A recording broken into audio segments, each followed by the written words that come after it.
Bonjour à tous et bienvenue dans ce guide où je vais vous expliquer comment trouver un acquéreur sans passer des heures en visite. Avant d'aller plus loin, je vais déjà me présenter. Donc moi c'est Sarah, je suis votre conseillère indépendante en immobilier à Lille. Donc j'ai une expérience de 8 ans dans l'immobilier et je suis depuis peu lilloise, depuis un petit peu plus d'un an maintenant. Alors vous êtes propriétaire et vous voulez vendre votre bien. Donc vous allez me dire rien de plus facile pour trouver des acquéreurs, vous passez une annonce sur internet et là votre téléphone, je vous le garantis, va sonner, il n'y a pas de problème, il va même frôler la surchauffe. Donc aujourd'hui, je ne vais pas vous expliquer comment trouver des acquéreurs, mais comment cibler votre acquéreur. Parce qu'au final, vous n'en avez besoin que d'un. Alors, la première étape, ça va être tout simplement de vous poser la question de savoir qui va acheter votre bien, à qui il s'adresse et qui achète dans votre quartier. D'accord? Il va falloir définir votre acquéreur idéal. Alors, la deuxième étape, ça va être de définir le juste prix de votre bien. Donc, on va d'abord faire une étude de marché. Donc ça veut dire regarder les biens qui sont à la vente, les biens similaires, regarder les biens qui ont été vendus sur votre secteur et si votre acquéreur est un investisseur, vous allez calculer la rentabilité locative. La troisième étape, ça va être la réalisation des diagnostics immobiliers. Faites venir un diagnostiqueur avant de démarrer les visites. L'acquéreur doit avoir toutes les informations dès le départ, il ne doit pas découvrir les diagnostics au moment du compromis. Ça c'est super important. Alors on arrive à la quatrième étape. Ça va être la rédaction de l'annonce, la prise des photos et on va réaliser une vidéo.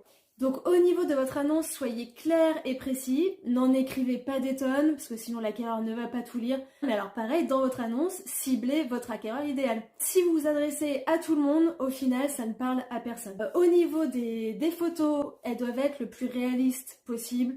On n'utilise pas trop de filtres, ça ne va pas servir la vente. Peut-être que oui, ça va générer plein d'appels, mais le but, rappelez-vous, c'est d'avoir juste un seul acquéreur. Et l'acquéreur qui ne va pas être déçu en arrivant dans votre maison. Pour réaliser votre vidéo, voilà, vous la faites la plus simple possible. Vous déroulez dans les pièces comme si vous étiez à la place de l'acquéreur. Vous pouvez aller regarder sur ma chaîne YouTube mes exemples de vidéos. Voilà. Alors la cinquième étape, ça va être la diffusion du coup de votre annonce. Donc pareil, vous allez choisir vos canaux de diffusion en fonction de votre acquéreur cible. Les réseaux sociaux, les sites d'annonces immobilières. Vous pouvez vous mettre dans des groupes de nouveaux arrivants sur l'île. Enfin voilà. Alors, vous avez mis en place les 5 premières étapes. Et bien sachez que vous avez fait le plus gros du travail. Déjà, il y a un premier tri énorme qui a été fait parce que vous vous êtes adressé à votre acquéreur idéal. Donc on arrive à la 6e étape, la gestion des appels. Donc c'est simple. Premiers appels, vous posez la question, est-ce que vous avez vu, oui ou non, la vidéo du bien? Sinon, vous leur envoyez. Et donc à ce moment-là, vous faites le deuxième tri. Les personnes qui vous rappellent après la vidéo, ils ont presque déjà validé le bien. Voilà, donc suite au second appel, là, vous allez pouvoir faire votre troisième tri. On passe du temps au téléphone avec l'acquéreur pour savoir si votre maison correspond bien à ces critères. Maintenant, vient la question très importante de savoir déjà s'il est locataire ou propriétaire. Si les locataires, c'est facile, on passe directement à la question du financement. Est-ce que vous avez vu une banque, un courtier? Et ensuite, une fois que vous aurez une offre, vous pourrez demander des documents. Si les propriétaires, par contre, c'est qu'il faut savoir s'ils doivent vendre ou non sa maison. S'ils doivent vendre pour acheter la vôtre, clairement, vous savez que vous allez perdre votre temps. Donc voilà les questions à poser et c'est à ce moment-là au téléphone que vous informez de toutes les caractéristiques de la maison qui n'auront pas été vues. Il y a des défauts à la maison, il faut savoir pouvoir les expliquer, pouvoir rassurer l'acquéreur.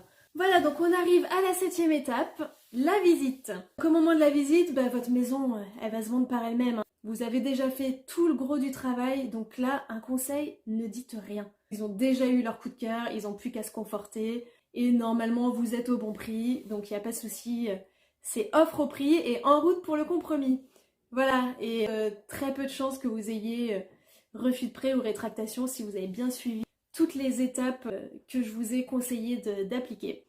Voilà, et bien écoutez, j'espère que ce tutoriel vous aura plu. J'espère que vous pourrez mettre tout ça en place et faire de belles ventes.